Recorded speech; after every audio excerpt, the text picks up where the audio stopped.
तशी तर ही चटणी मीच बनवणार होते, पण मला अचानक गावी जावं लागत असल्यामुळे मला काय बनवणं शक्य नव्हतं. मग अन्वेषाला म्हटलं तोपर्यंत तू ही चटणी बनवून ठेव, तशी तिची घरातली छोटी मोठी कामं करत असते.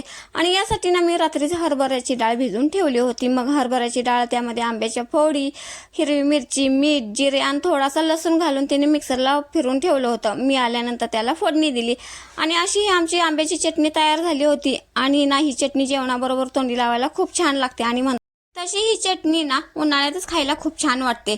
आणि हा व्हिडिओ तसा 4-5 दिवसापूर्वीच शूट केलेला होता, पण काय कारणास्तव मला एडिटिंग झालेलं नव्हतं, त्याच्यामुळे हा व्हिडिओ काय मी अपलोड केला नव्हता. मग म्हटलं फायनली आज आपण हा व्हिडिओ अपलोड करूया.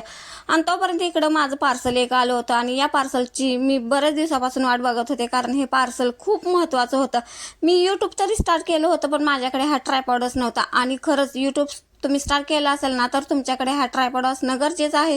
याचा मी डिटेलमध्ये लॉंग व्हिडिओ बनवणारच आहे आणि तो आपल्या चॅनलवरती सुद्धा अपलोड करणार आहे. याची लिंक मी डिस्क्रिप्शन बॉक्समध्ये सुद्धा देणार आहे. आणि हा ट्रायपॉड खरंच खूप छान आहे, युजफुल आहे. तुम्हाला कसं वाटलं एकदा कमेंटमध्ये सांगा. आणि हा व्हिडिओ मी इथंच एंड करते. पुन्हा भेटू नेक्स्ट व्हिडिओमध्ये. तोपर्यंत बाय बाय.